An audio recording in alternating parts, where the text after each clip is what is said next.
tau protein depositions. This is Chris Benoit.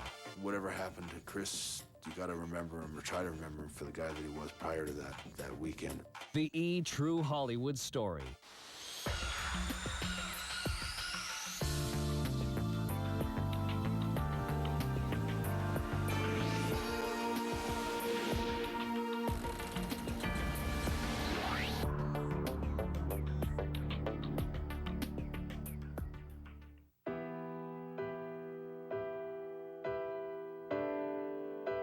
On June 26, 2007, police arrived at wrestler Chris Benoit's home and found a disturbing scene.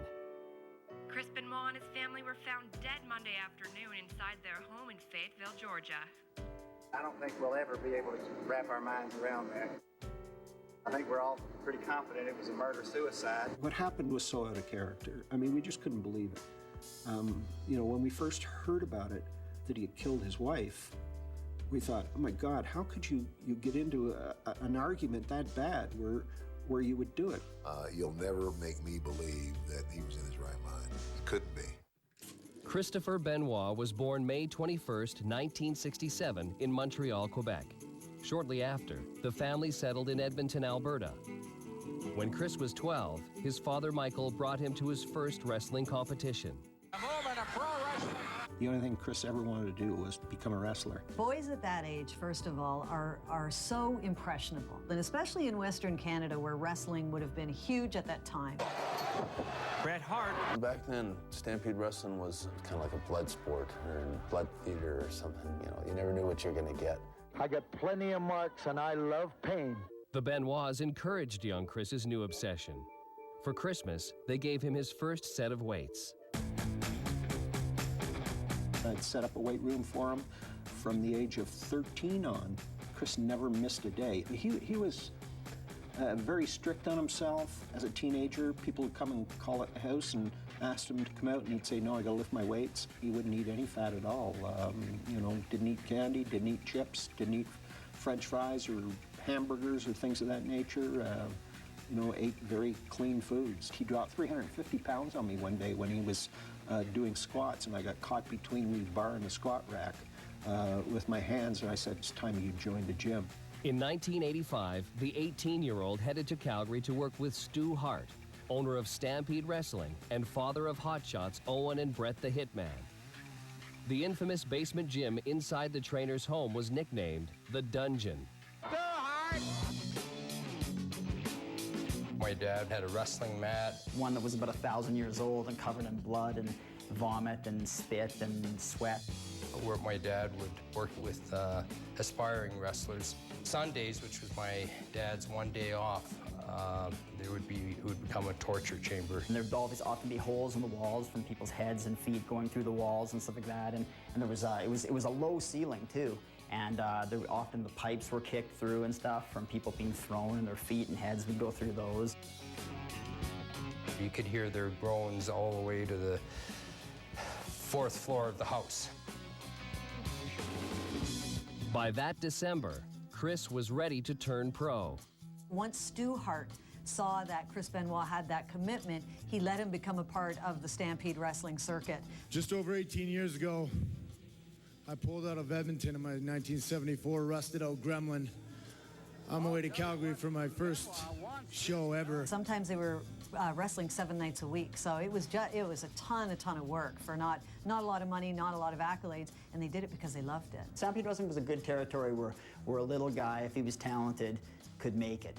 So guys like Chris Benoit that were smaller and people like that, they sort of rose up because they were actually talented.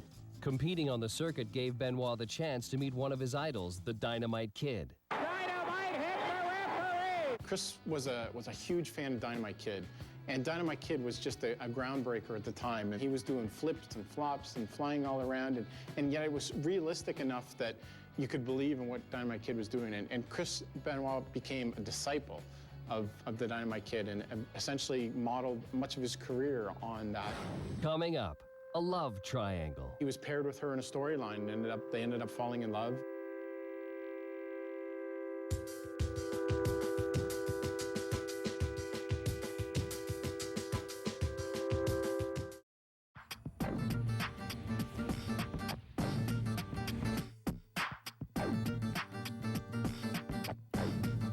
By the late 80s, the popularity of wrestling reached new heights.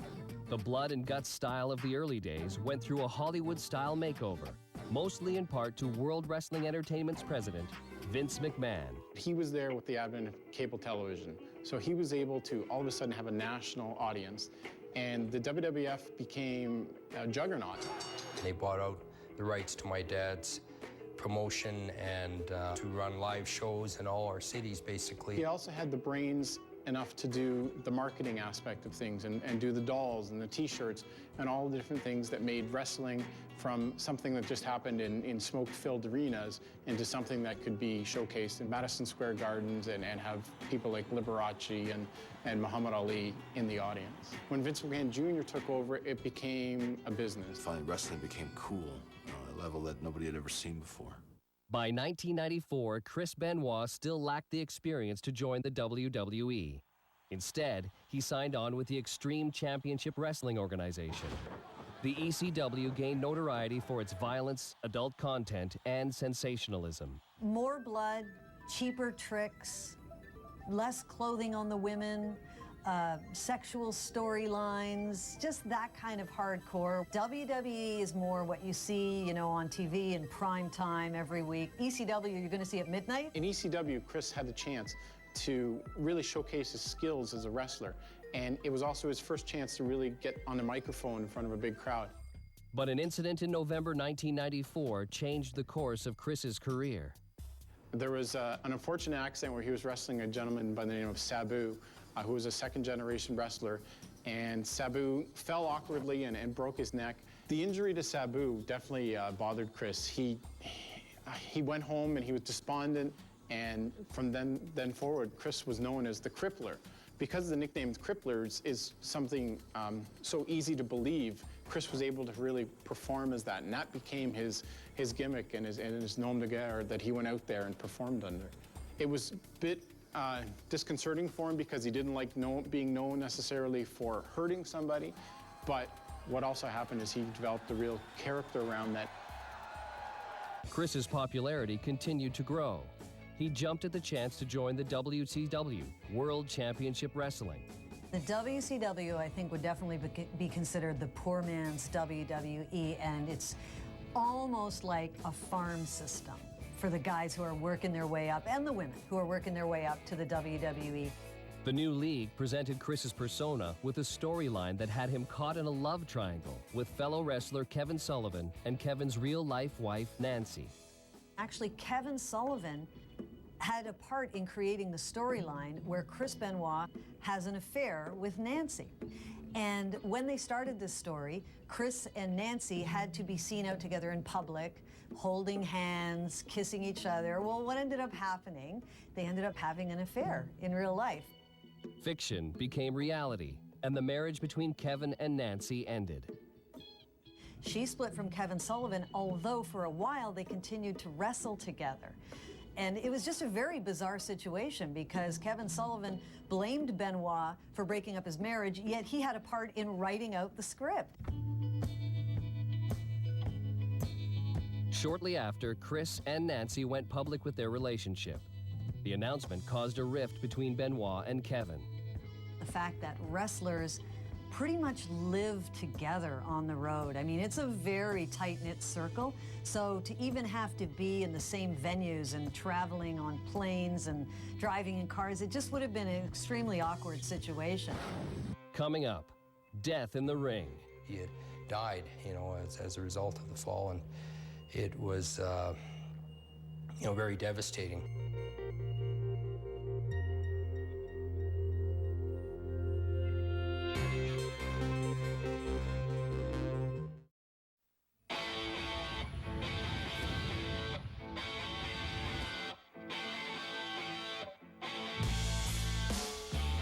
In 1999, wrestler Chris Benoit, a.k.a. the Canadian Crippler, was wowing audiences with his signature flying headbutt. While Chris worked the crowds of the WCW, his old friend Owen Hart landed a coveted spot in the widely popular WWE managed by Vince McMahon. During the league's cutthroat race for ratings, Owen agreed to perform a dangerous stunt. He was supposed to perform a stunt on a cable, and I don't know if the cable broke or if he accidentally hit his release, and he fell from the top of the ceiling into the ring, and he died right in the middle of the pay-per-view. It was so sad, and even the fact that they kept the show going, they shouldn't. Like, if a wrestler dying can't stop the show, what can? If we were just sitting down to have dinner at my parents' house, we always had Sunday dinners, and we got the phone call that Owen had fallen from great distance and landed badly, and we didn't know how serious it was. And when we got the news of this, we were just shocked. And then minutes later, the second call came that he had died, you know, as a result of the fall, and it was, you know, very devastating. It just seemed like the weirdest, worst possible thing that could have happened to the whole family. That it would happen in wrestling. Like, you think it could have just been a car accident. It would have been so much less, you know, been easier on everybody, for sure. I think it affected everybody in a horrible way. Something that never ever should have happened, and that made it harder to accept. You know, it made it seem more senseless, more avoidable. Shaken by the accident, Chris returned to Calgary to console the Harts as they buried their youngest son.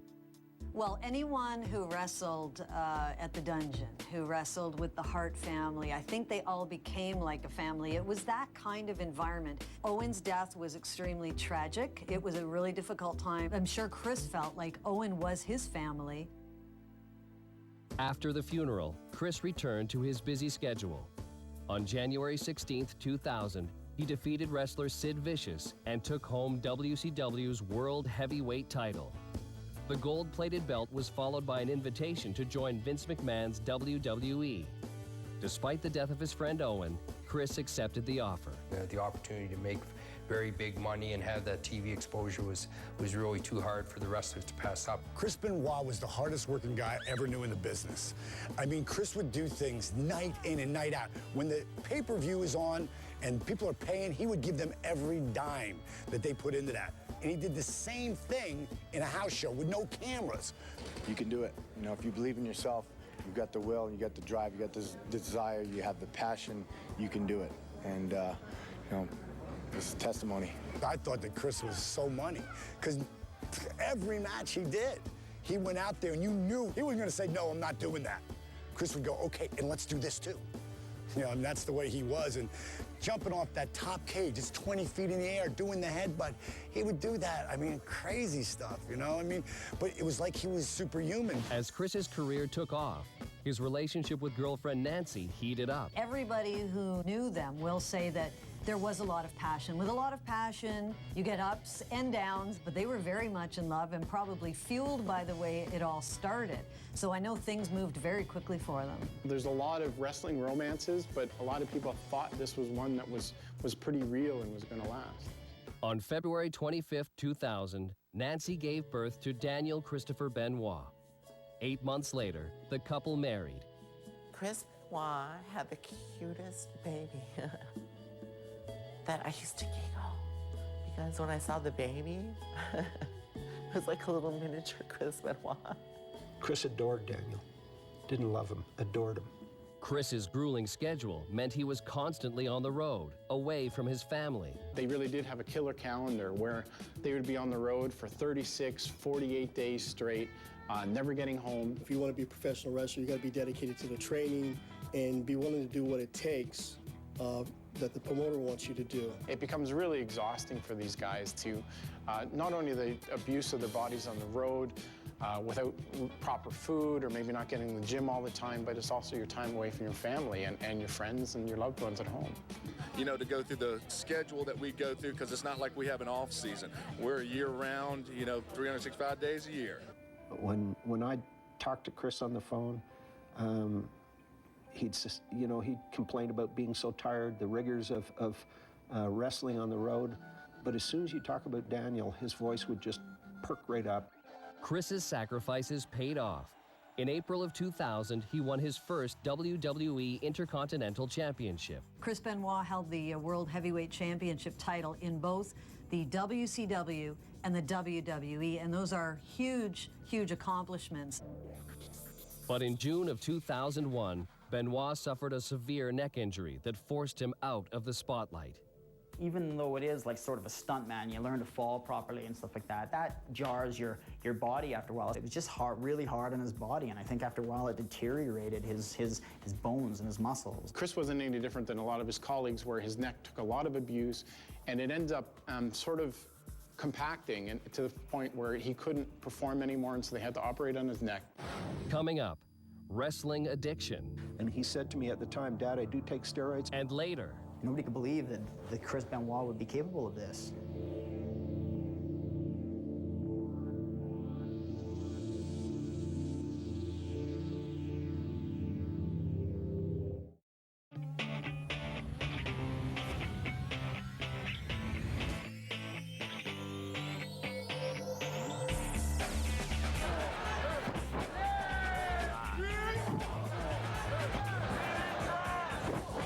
Being a professional wrestler is a painful job.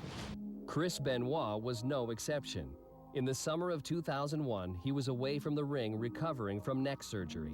Chris really wanted to perform, and to be on the sidelines is really hard for somebody who'd spent his whole career out performing for people. That all of a sudden be at home had to have been frustrating for him. You're afraid to get hurt. You couldn't afford to get hurt. It's really simple math. You get hurt, you don't have a job, and you're a liability now. They don't have any need for a hurt wrestler. Chris Benoit was looking for a shortcut back to health so he could re-enter the ring. They don't have a retirement plan, they don't have an injury plan. They have to keep working in order to get paid. And so a wrestler, it's his own best interest to say, I'm not hurt, and then go out there and perform, even if he's not at 100%. Many wrestlers turn to both prescription and illegal drugs in order to continue performing. Some guys that use a lot of painkillers, because that's really only way if you're going to continue to wrestle and you're in pain. I mean, that's really the only way you're going to be able to survive is if you use painkillers. Then to become a situation where it becomes an addiction. And all the wrestlers have these little black fanny packs in front of them. And it was kind of hilarious because they're like mini drugstores. If you open them up, or sometimes you'd be talking to them and they just open them up and they'd not even look to see what they grab and popping a pill. Generally speaking, you're your own doctor on the road, so you have certain medications that you'll have with you in case you get hurt, in case you need to sleep. Muscle relaxers. Everyone's kind of got their own little medicine kit. They had to sometimes medicate that, both legally and under the table.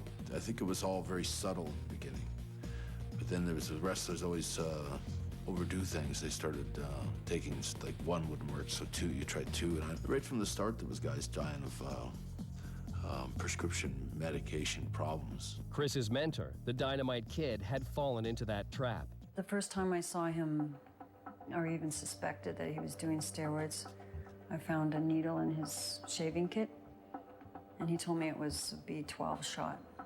I believed him, but I soon found out B12 was red, and I was like, what is this stuff? And it's a Decadurable, and he had gotten it in Germany. He was probably already on it for about a year. Tom was always short-tempered, but, I mean, he became even more so the more steroids that he took. Instead of learning from the Dynamite Kid's mistakes, Chris succumbed to the pressures faced by other wrestlers. Scared he might lose his spot in the WWE, Benoit started using painkillers and performance-enhancing drugs to speed up his recovery. Steroids are really basically used to repair damage to muscular tissue and recover from injuries. If you hurt yourself and break your leg or tear your muscle, the doctor will give you a therapeutic dosage of it. There are some people that use it simply so they can build muscle, become bigger. Steroids started becoming much more easily available, not just in wrestling, but in the general public. And so he certainly got introduced to steroids. In May of 2002, Chris made his WWE comeback.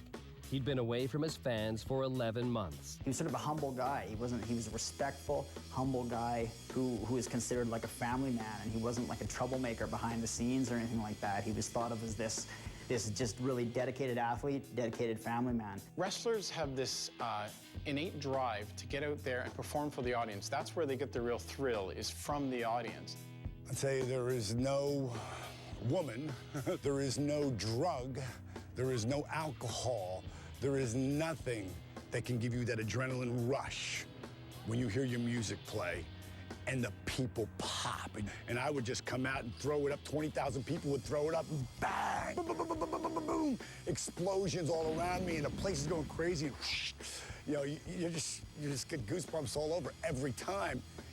The adrenaline level is so high. It's a lot of the reasons why the guys can do the superhuman things that we could do out there, because you can't fake gravity, you know? The crowds were thrilled to have Chris back, but his family began to notice disturbing changes in the 35-year-old wrestler. He wouldn't put his garbage out on the street in fear of someone going through it. He would take, he had a driver that would pick him up at the airport and drive him home and tell him to take different routes all the time in case someone was following him.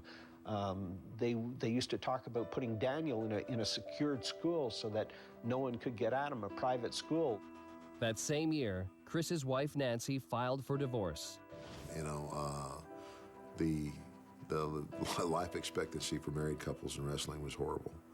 You know, it's a huge divorce rate. You get caught up in this schedule to where you're constantly on the road, and people think that's a real glamorous life, and it's not. But several months later, Nancy withdrew the divorce papers and her request for a restraining order. There was a situation where she said he had become violent and broken some furniture, and she got a restraining order, and we can only imagine that then they ended up, you know, deciding they really loved each other, let's stay together for our child's sake. So I think it was one of those hot and cold relationships, and the most passionate ones do have a lot of high drama. As Chris and Nancy struggled to keep their marriage together, Chris got some tragic news about his dearest friend, WWE wrestling star Eddie Guerrero. Eddie Guerrero died alone in a hotel room in Minneapolis, and it's one of those sad stories. You didn't immediately know what happened to him and why it happened. I was on the corporate jet that day, flew into Minneapolis with Vince McMahon, and we were detoured to the Marriott Hotel, and we saw the ambulance out front, and as soon as I saw that, I said something's bad wrong. Eventually, it was proven that his heart had given out, essentially from years of abuse, and that was both with the steroids and also with the different other pain pills and whatever he may have done over the years to abuse that heart. Really sad ending, and it was certainly a huge star on TV at the time when he died as well, which made it even more shocking. So Eddie made a big impact on a lot of people, and one of the lives that Eddie impacted, you know, and Eddie's death really affected was Chris Benoit. Chris and Eddie were really, really tight. They would work out together, they would travel together, spend all the time together, and they'd be able to talk to one another about what was going on in their lives. Following the death, Chris's father, Michael, voiced concern for his son. I had a very serious conversation with him about the steroid issue after the death of Eddie Guerrero. I said to him at the time, I said, Chris, an enlarged heart from steroid use, I hope that you're not following in his footsteps. And he said to me at the time, Dad, I do take steroids. I take a very limited amount, and if I didn't, I wouldn't be able to continue wrestling. The reason I take it is because of my broken neck in 2001. Coming up, a horrific discovery. I think we're all pretty confident it was a murder-suicide. And later. I kept looking at the phone, our caller ID, to see if it was the National Enquirer.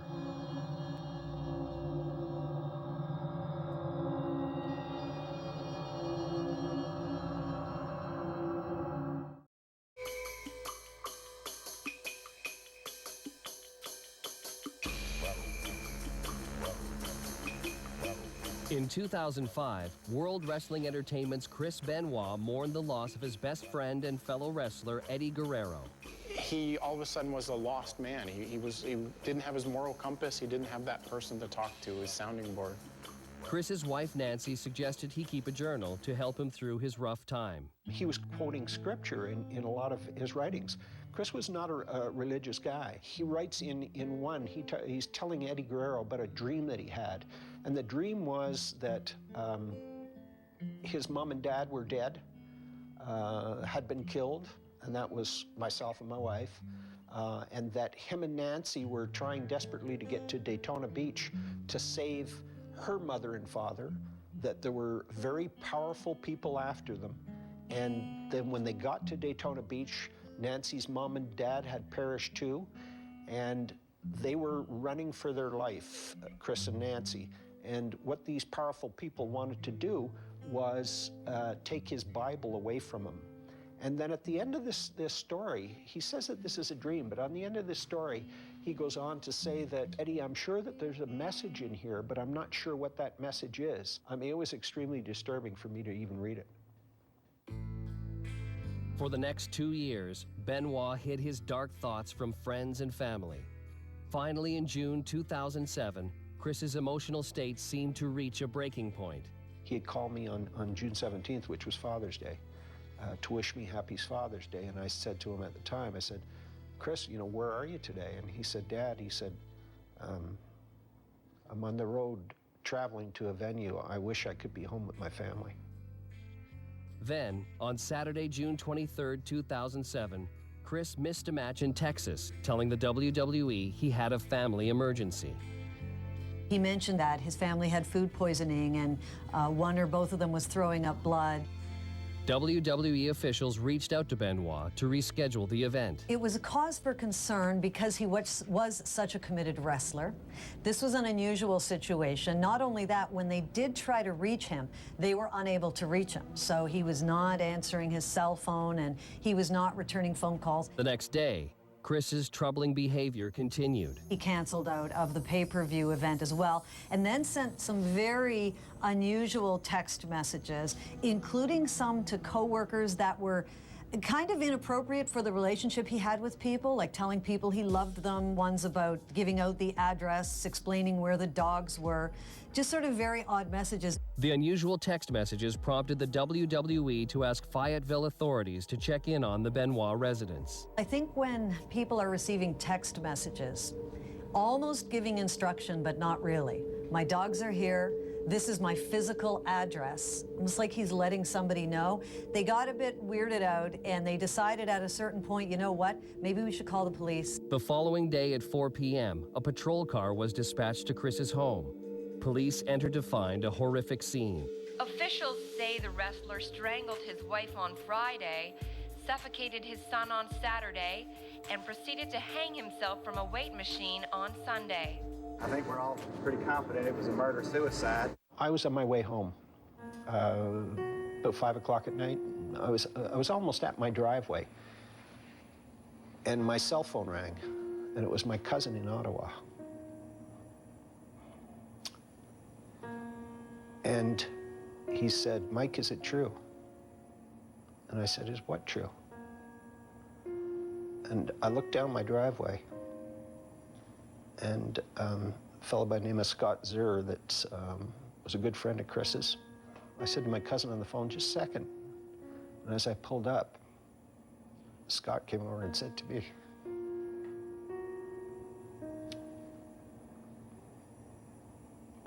he's gone.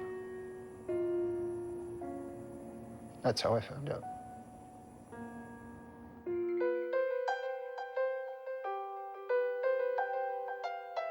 Nobody could believe that Chris Benoit would be capable of this. I was pretty sure it must be a mistake. Chris would never do that to his wife and kid. Not the Chris I knew. The thing that was so hard even now to accept about Chris is that he was capable of doing that. You'll never make me believe that he was in his right mind. He couldn't be. You know, I just lost it. I started crying. Didn't understand it. Had no idea what could have led to this total breakdown. Absolutely, just the world became very black for us.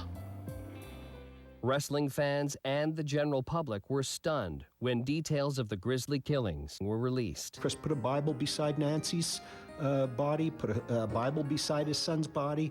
3 to 4 months prior to this happening, his neighbor told me that he used to walk around with a set of rosary beads around his neck when he was at home. So, you know, this is totally out of character for him to have done. And who knows what turmoil he was in. You know, and no one knows what goes on behind closed doors. You had people who were closer to him, obviously, who were traumatized and seek counseling or whatever it may be. And other guys who felt like this was somebody they looked up to, who was a bit of a mentor for them, and they felt betrayed, which is exactly like a lot of the fans did. They were betrayed by somebody they loved and loved to watch. Toxicology reports later revealed Chris had 10 times the normal levels of testosterone in his system, the result of steroid use. It's an ongoing dispute. People will say that that amount of testosterone will lead to rage. There is absolutely no medical evidence out there that would tie my son's behavior at that time of the tragedy to steroids. They keep talking in the press.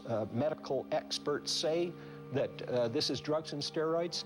It's so far from the truth. Coming up, a possible explanation. This is a picture of a staining of a normal brain, and this is a picture of Chris Benoit's brain.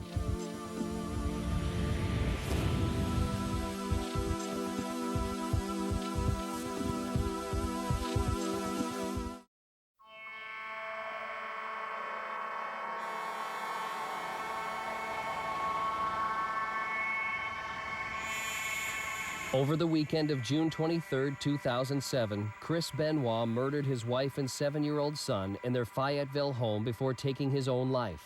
I think that's what I'm struck by most through all of this, is that there's a 7-year-old little boy who's dead.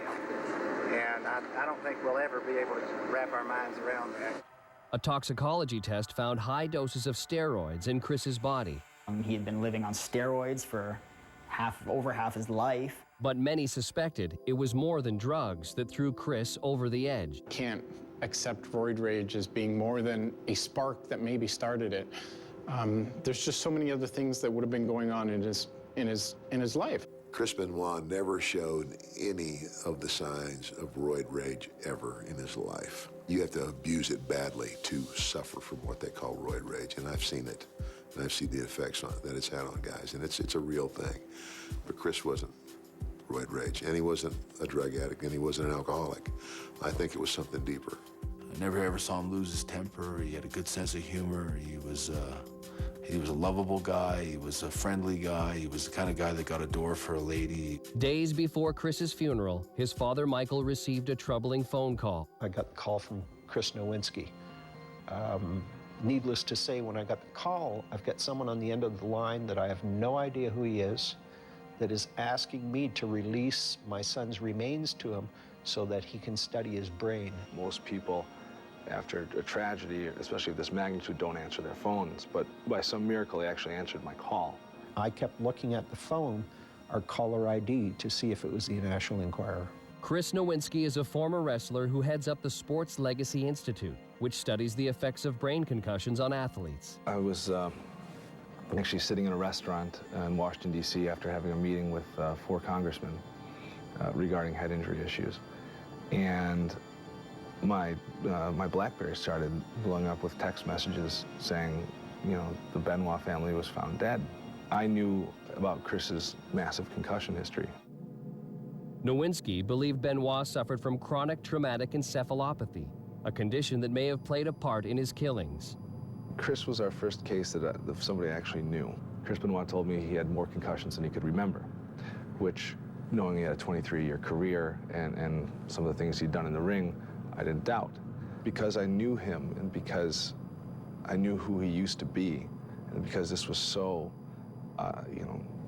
so out of character and so, just tragic, I honestly felt obligated to somewhat,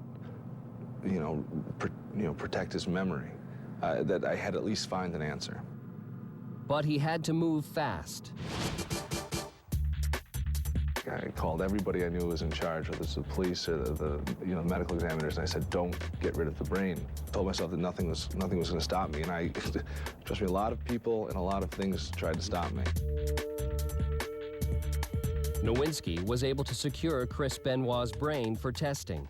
When we got back the results from the analysis of Chris Benoit's brain, what was found was that he had the most severe case of chronic traumatic encephalopathy that we'd seen. This is a picture of a staining of a normal brain showing normal brain cells. And this is a picture of Chris Benoit's brain. in which you see many abnormal tau protein depositions, these irregular, jagged, black areas, which is toxic to nerve cells and to nerve fibers and causes death of nerve cells and death of nerve fibers. We found the greatest amount of it that we have seen in any of the brains of traumatic encephalopathy athletes that we've studied so far. So Chris Benoit not only had it, but he had it in far greater amounts. It was scattered throughout his entire brain. Basically, he was not operating full capacity anymore. His ability to think was diminished, his ability to control his emotions was diminished. Years of repeated blows to the head may have contributed to the deterioration of Chris's mental state. In every possible part of his brain, there is significant evidence, past evidence of people with traumatic brain injury. The paranoia, which my son had, the violence. That this undoubtedly contributed to some of the very irrational behavior that he exhibited, not just during the last weekend of his life, but as his diary documents and others who knew him have documented through the last several years of his life. Looking back, it sounds like there was signs that Chris Benoit was a man in a lot of trouble. Looking back, we see that he was depressed. We see that he had living on painkillers way too long. He had been living on steroids for over half his life. He was having marital troubles. He was kind of a private guy. Some of the closest people in their lives did see the signs. The results of Nowinski's tests showed the Benoit tragedy might have been avoided. Had it been known that Chris was suffering this damage, and had he stopped incurring those injuries, and had he been away from all injuries for an extensive period of time, it's possible that if he'd stopped soon enough and had rested his brain at an appropriate time, that he could have recovered. We had talked in terms about him retiring, and they had offered him positions within the company, but he had said to me at the time, "Dad, they're paying me so much money, why would I retire? I'm doing something that I love to do, why would I quit?" Coming up, critics weigh in. The concept of taking a real chair over the head anywhere is ridiculous.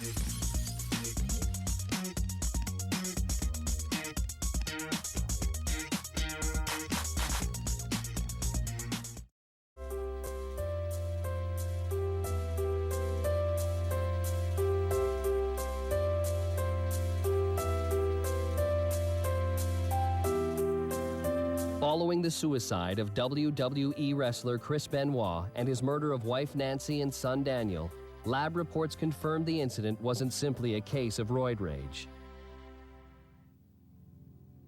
I think it was a lot of things, different painkillers, maybe some alcohol, maybe depression over his marriage and his role with the WWE at the time.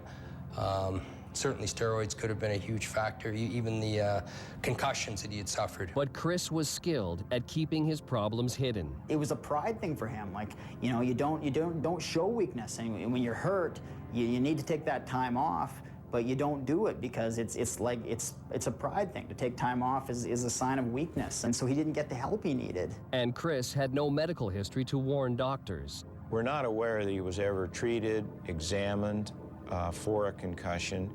So it's more probable than not that his family physician or personal physician really didn't even know about the head injury issue. His medical records are all tied up with the DEA on an ongoing investigation on their part because of the doctor that they're presently have indicted, and he's facing charges of whether, in fact, when Chris had his broken neck, whether he was prescribed steroids. Benoit's case gave wrestling critics ammo to question the WWE's involvement. The stunts are getting more and more difficult and more dangerous. The whiplash effect from jumping off ladders at heights is enough to produce concussion in people. The concept of taking a real chair over the head anywhere is ridiculous in the sense of the fact that can induce brain damage. So the stunts have gotten more dangerous and probably unacceptably dangerous. When you know that being bigger is better for your career, there's a hell of an incentive to be bigger. The 4th year in the business, I was working a show locally, and the one promoter who also wrestles like, man, you look great, what are you on? I'm like, nothing. No, seriously, what are you on? And that's so typical of the attitude in that 10 minutes ago you thought I looked great and wanted to look like me. And then when you realize that I'm actually natural and could be bigger, all of a sudden I'm not big enough. WWE sort of went in 2 phases. There was the defense posture they took, as in not all our guys are on steroids. This is wrong to just immediately say it's roid rage. But back behind the scenes, there was a lot of compassion. They tried to get counseling for some of their people. They tried to come to terms with how this could happen to one of the performers. On the upside, Chris's case brought the public's attention to the dangers of steroid use. I think they're just starting to change their ways now. I think some of the main guys that have been on the roids are starting to come off of it. They're actually going through with the suspensions that they weren't going through before because they're under the eye now. Everybody's watching now. I see more of a crackdown on the drug use side of it. With WWE, a lot of their sizzle is ladder matches and hitting guys over the head with chairs and jumping from high heights to crack somebody. And so there's a lot of physical stuff going on. I know the WWE has a wellness program now in which they are drug testing wrestlers and performers, and I think it's a commendable step, and hopefully will eliminate the dependency on steroids to get bigger, and the use of painkillers and sleeping pills and uppers and downers, you know, that may show up in their system during the drug tests. As the debate continued, friends and fans remembered the wrestler before the shocking weekend of June 23, 2007. He spent 22 years in the industry and gave his all every time he went out into the ring. He was always a nice, polite kid. I always thought the world of him. As for the future, Chris Benoit's memory will live on through those determined to stop the wrestling world from claiming other lives. I fear that if some of the professional wrestlers don't change their behaviors, that they will, at a later point in their life, have traumatic encephalopathy issues. Hopefully none of them to the extent of Chris Benoit. Hopefully, you know, this will raise awareness and they will do something about it. And the public, you know, the huge demand on bigger, bigger, bigger. These are shortcuts they're resorting to, you know, to achieve that look and maybe to perform better, maybe to deal with injuries, but ultimately it's killing their bodies and cutting their careers short. So, you know, I think the wrestlers have to take responsibility for their own wellness. Yeah, I was glad in the fact that if we actually applied this information and shared it, we could actually prevent this from happening to other people. Everybody in the wrestling world will always remember the day the news came out about Chris Benoit. It was like, it was the equivalent of the day Kennedy was shot. Like, everybody just remembers it, you know. It was a huge thing because he was such a respected guy. It's too late for my son. It's too late for my grandson. It's too late for my daughter-in-law. But something good needs to come out of this.